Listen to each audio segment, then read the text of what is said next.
नमस्कार, राधे राधे, प्रणाम गुरुजी। आज मैं यहाँ किसी किताबी ज्ञान या सुनी सुनाई बातों को दोहराने के लिए नहीं आया हूँ। प्रणाम। आज मैं आपसे सीधे सीधे अपने दिल की बात, अपने गहरे अनुभव और उस परम सत्य को साझा करने जा रहा हूँ जिसने मेरे सामने अनगिनत लोगों के जीवन को पूरी तरह से बदल कर रख दिया है। मैं स्वयं आपको ये विश्वास दिला रहा हूँ, पूरे हक और दावे के साथ कह रहा हूँ कि 29 जुलाई का जो दिन आ रहा है वो कोई सामान्य दिन नहीं है। 29 जुलाई दिन बुधवार, और सबसे बड़ी बात आषाढ़ मास की पूर्णिमा। ये एक ऐसा दुर्लभ और चमत्कारी महासंयोग है जो वर्षों की प्रतीक्षा के बाद ब्रह्मांड में बनता है। एकदम बिल्कुल। अगर आपने मेरी इस बात को आज गहराई से समझ लिया और जो अचूक उपाय मैं आज आपको बताने जा रहा हूं उसे पूरे विश्वास के साथ कर लिया, तो आपके जीवन की हर कर्ज, हर मानसिक परेशानी और हर वो रुकावट जो आपको आगे बढ़ने से रोक रही है वो हमेशा हमेशा के लिए जड़ से खत्म हो जाएगी। मैं जानता हूं कि आप में से बहुत से लोग अपनी जिंदगी की रोजमर्रा की भागदौड़ में इतने थक चुके हैं कि अब आपको लगने लगा है कि शायद किस्मत में ही दुख लिखा है। कोई पैसे की तंगी से जूझ रहा है, किसी के घर में क्लेश खत्म होने का नाम नहीं ले रहा, कोई बीमारियों पर अपना सारा पैसा खर्च कर रहा है, तो कोई अपनी नौकरी या व्यापार में दिन रात मेहनत करने के बाद भी वहीं का वहीं खड़ा है। मैं आपकी उस पीड़ा को समझता हूं, मैंने उसे बहुत करीब से महसूस किया है। प्रणाम गुरुजी, प्रणाम। इसीलिए आज मैं खुद सामने आकर आपको ये पीपल के पेड़ वाला विशेष उपाय बताने जा रहा हूं। ये कोई ऐसा वैसा टोटका नहीं है, ये हमारे सनातन धर्म, हमारे वेदों और ज्योतिष शास्त्र का वो निचोड़ है जिसे बड़े बड़े ऋषि मुनि अपने समय में किया करते थे। इससे पहले कि मैं आपको उपाय बताऊं, मैं चाहता हूं कि आप ये समझें कि आखिर इसी दिन यानी 29 जुलाई को ही ये उपाय क्यों करना है। क्योंकि जब तक आप किसी चीज का कारण नहीं समझेंगे तब तक आपके भीतर वो श्रद्धा और वो विश्वास नहीं जगेगा जो किसी भी उपाय को सफल बनाने के लिए सबसे ज्यादा जरूरी होता है। आषाढ़ महीने की पूर्णिमा को हम गुरु पूर्णिमा के नाम से भी जानते हैं। ये वो दिन है जब महर्षि वेदव्यास जी का जन्म हुआ था, जिन्होंने चारों वेदों का विभाजन किया और महाभारत जैसे महाकाव्य की रचना की। पूर्णिमा का दिन वैसे भी पूर्णता का दिन होता है। एकदम बिल्कुल। इस दिन चंद्रमा अपनी 16 कलाओं से पूर्ण होता है। चंद्रमा हमारे मन का, हमारी भावनाओं का और हमारे अवचेतन का कारक है। जब चंद्रमा पूर्ण होता है तो ब्रह्मांड की ब्रह्मांडीय ऊर्जा अपने चरम पर होती है। इस दिन आप जो भी कर्म करते हैं, जो भी मंत्र जपते हैं या जो भी उपाय करते हैं, उसका फल आपको करोड़ों गुना होकर वापस मिलता है। मैं आपको बता दूं, आषाढ़ पूर्णिमा का दिन आपके पितरों, आपके इष्ट देवों और आपके गुरुओं का आशीर्वाद सीधे तौर पर प्राप्त करने का सबसे बड़ा दिन होता है। अब देखिए प्रकृति का चमत्कार, 29 जुलाई को पूर्णिमा तो है ही, लेकिन दिन पड़ रहा है बुधवार का। बुधवार यानी विघ्नहर्ता भगवान श्री गणेश और ग्रहों के राजकुमार बुध देव का दिन। भगवान गणेश हर प्रकार की बाधाओं, विघ्नों और रुकावटों को हरने वाले देवता हैं। वहीं बुध ग्रह हमारी बुद्धि, हमारे व्यापार, हमारी वाणी, हमारे आर्थिक लेन देन और हमारी निर्णय लेने की क्षमता को नियंत्रित करता है। जब पूर्णिमा जैसी विशाल ऊर्जा वाले दिन पर बुधवार का संयोग बनता है, ऐसा अर्थ यह है कि ब्रह्मांड आपसे कह रहा है कि अपनी बुद्धि को स्थिर करो, अपने विघ्नों को गणेश जी के चरणों में डालो और अपनी आर्थिक स्थिति, व्यापार, नौकरी, पैसा को चमकाने के लिए तैयार हो जाओ। मैं आपको यकीन दिलाता हूं, ऐसा संयोग बार बार नहीं आता। पूर्णिमा की शांति और बुधवार की कुशाग्रता, ये दोनों मिलकर एक ऐसा धन योग और संकट मोचन योग बनाते हैं जिसमें किया गया एक छोटा सा पीपल का उपाय आपके 7 पुश्तों की दरिद्रता को मिटा सकता है। अब आपके मन में ये सवाल उठ रहा होगा कि मैं पीपल के पेड़ पर ही इतना जोर क्यों दे रहा हूं, किसी और पेड़ पर क्यों नहीं। मैं आपको बताता हूं, श्रीमद् भगवद गीता के 10वें अध्याय में भगवान श्री कृष्ण ने स्वयं अपने श्रीमुख से कहा है, अश्वत्थ सर्व वृक्षाणाम, अर्थात सभी वृक्षों में मैं पीपल हूं। पीपल कोई साधारण पेड़ नहीं है, ये साक्षात देवों का देव है। मैं आपको हमारे पुराणों का वो रहस्य बता रहा हूं जो शायद बहुत कम लोग आपको इतनी स्पष्टता से समझाएंगे। पीपल की जड़ में स्वयं ब्रह्मा जी का वास होता है जो सृष्टि के रचयिता है। जब आप जड़ में जल देते हैं तो आप अपने जीवन में नई चीजों का सृजन करते हैं, नए अवसरों को जन्म देते हैं। पीपल के तने में भगवान विष्णु जी का वास है जो पालनहार है। जब आप तने की पूजा करते हैं तो आपके घर में धन, धान्य, सुख और ऐश्वर्य का पालन पोषण होता है। पीपल की शाखाओं और पत्तों में देवाधिदेव महादेव शिव शंकर का वास है जो संहारक है। जब आप पत्तों को स्पर्श करते हैं तो आपके जीवन के सभी कष्टों, पापों और बीमारियों का संहार हो जाता है। सोचिए, एक ही स्थान पर आपको त्रिदेव, ब्रह्मा, विष्णु, महेश और माय लक्ष्मी का आशीर्वाद मिल रहा है। और पूर्णिमा के दिन माय लक्ष्मी पीपल के वृक्ष पर साक्षात निवास करती हैं। इसीलिए मैं बार बार आपसे कह रहा हूं कि 29 जुलाई की इस बुधवार वाली आषाढ़ पूर्णिमा को हाथ से मत जाने देना। मैं खुद आपके भले के लिए ये बात इतनी गहराई से समझा रहा हूं। अब मैं उस मुख्य उपाय पर आ रहा हूं जिसे आपको करना है। मेरी एक एक बात को, एक एक शब्द को बहुत ध्यान से सुनिएगा और हो सके तो इसे कहीं लिख लीजिए, क्योंकि इसमें कोई भी चूक नहीं होनी चाहिए। मैं आपको पूरी विधि बहुत ही सरल भाषा में स्टेप बाय स्टेप समझा रहा हूं। मैं हमेशा कहता हूं कि किसी भी दैवीय कार्य के लिए अंतिम समय की भागदौड़ अच्छी नहीं होती। इसलिए 28 जुलाई मंगलवार की शाम तक ही आप ये सारी चीजें अपने घर में लाकर रख लें। एक तांबे या पीतल का एक लोटा, स्टील बर्तन बिल्कुल इस्तेमाल न करें। मैं इसके सख्त खिलाफ हूं, क्योंकि धातुओं का अपना एक वैज्ञानिक और आध्यात्मिक महत्व होता है। 2, कच्चा दूध, गाय का कच्चा दूध मिले तो सर्वोत्तम है। कच्चा दूध मतलब जिसे उबाला न गया हो।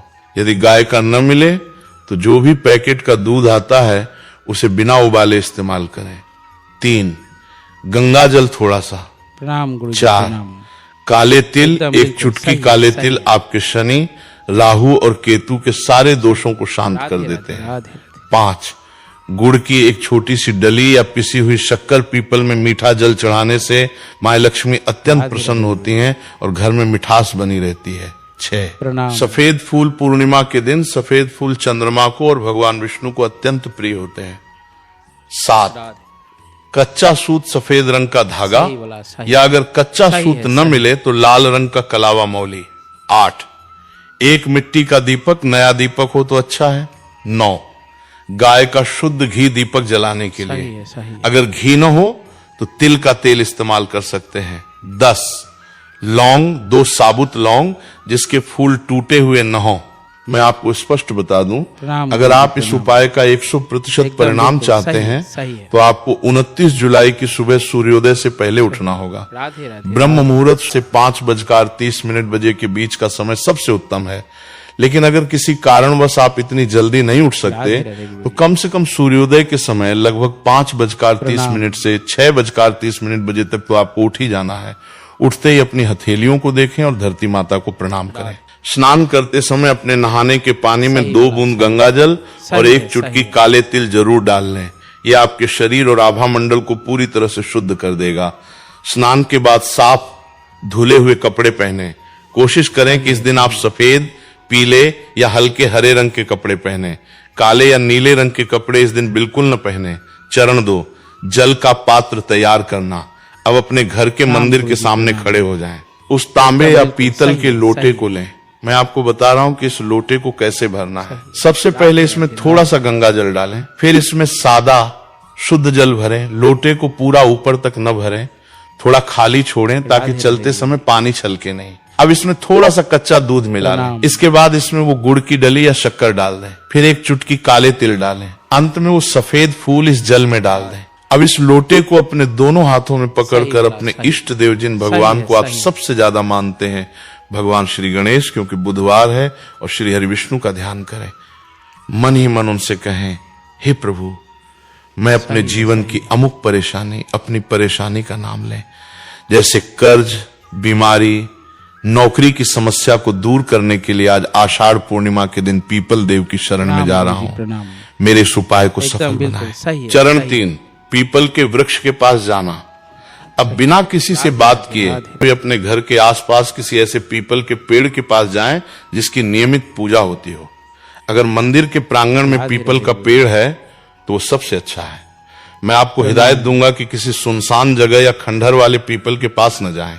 जाते समय मन में ते नमो भगवते वासुदेवाय या ते गणपते नमः का जाप करते रहें। चरण 4, जल अर्पण की चमत्कारी विधि।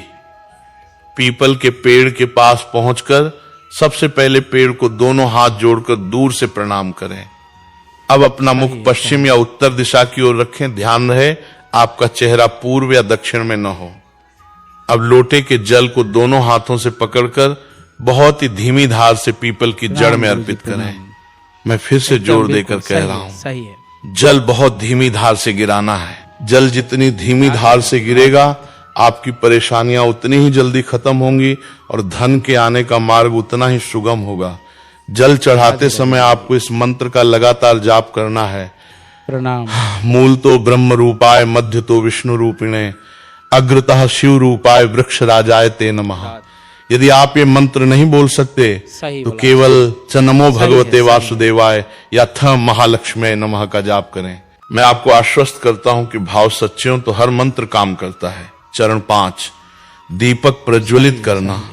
जल चढ़ाने के बाद पीपल की जड़ से थोड़ी दूरी पर, ताकि पेड़ की जड़ों को आंच न लगे, उस मिट्टी के दीपक को रखें। उसमें घी डालें और रुई की बाती लगाकर दीपक जलाएं। अब उन 2 साबुत लौंग को अपने दाहिने हाथ में लें। अपनी आंखें बंद करें।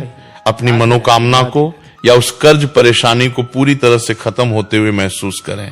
मैं हमेशा कहता हूं कि जब तक आप अपनी सफलता की कल्पना नहीं करेंगे, ब्रह्मांड उसे हकीकत में नहीं बदलेगा। अपनी उस परेशानी को याद करके मन ही मन कहें कि हे पीपल देव, मेरी ये पीड़ा आज इसी दीपक की अग्नि में भस्म हो जाए।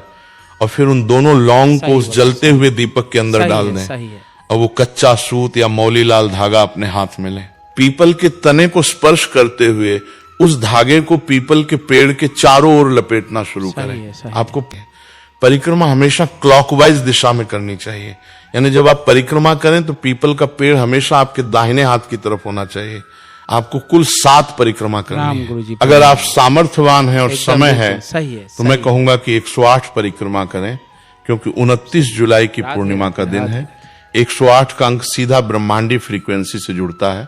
लेकिन अगर आप 108 नहीं कर सकते तो कम से कम 7 परिक्रमा तो अनिवार्य रूप से करनी ही है। धागा लपेटते हुए और परिक्रमा करते हुए आपको लगातार भगवान विष्णु और माँ लक्ष्मी का ध्यान करना है। मन में लगातार तहरीम श्रीम लक्ष्मी भयो नमः या ते नमो भगवते वासुदेवाय का जाप चलता रहना चाहिए। यहां पर मैं आपको एक बहुत ही गहरा रहस्य बता रहा हूं जो शायद ही कोई आपको बताएगा। जब आप धागा लपेटते हैं तो वास्तव में आप धागा नहीं लपेट रहे होते, बल्कि आप अपनी बिखरी हुई ऊर्जा को, अपने रुके हुए धन को, अपनी रूठी हुई किस्मत को एक सूत्र में बांधकर भगवान के चरणों में सुरक्षित कर रहे होते हैं।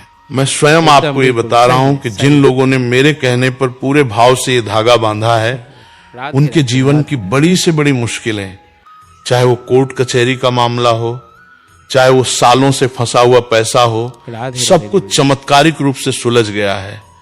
मैं जानता हूं कि हर इंसान की परेशानी अलग होती है। कोई नौकरी के लिए परेशान है तो कोई विवाह के लिए। इसलिए इस मूल उपाय के साथ साथ मैं आपको कुछ छोटी छोटी बातें और बता रहा हूं जिन्हें आप अपनी परेशानी के अनुसार इसी 29 जुलाई के उपाय में जोड़ सकते हैं।